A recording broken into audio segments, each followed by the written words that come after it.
கிடைச்சா அரசு கட்சி ஆரம்பித்து அழகு பார்க்கணுங்கிற எஸ்சிஎஸ்ஆர் ஒதுக்கிட்டே இருப்போம். இப்போ ஒதுங்கிட்டாரு. ஆமாம்.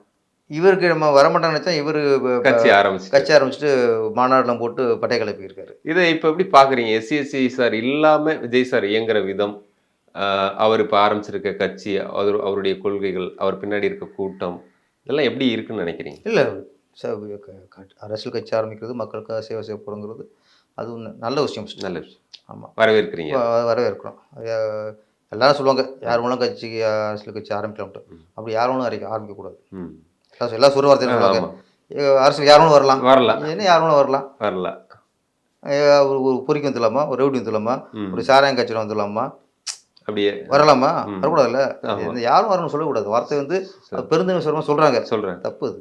அதுக்கு வர வேண்டியவங்க தான் வரணும். மக்களை நேசிக்கிறவங்க வரணும், மக்கள் மீது அக்கறை கொண்டவங்க வரணும், பொது சேவையில் ஆர்வம் உள்ளவங்க வரணும். ஏன்னா தன் வாழ்க்கையை அர்ப்பணிக்கணும். இவங்க தான் அரசியலுக்கு வரணும்.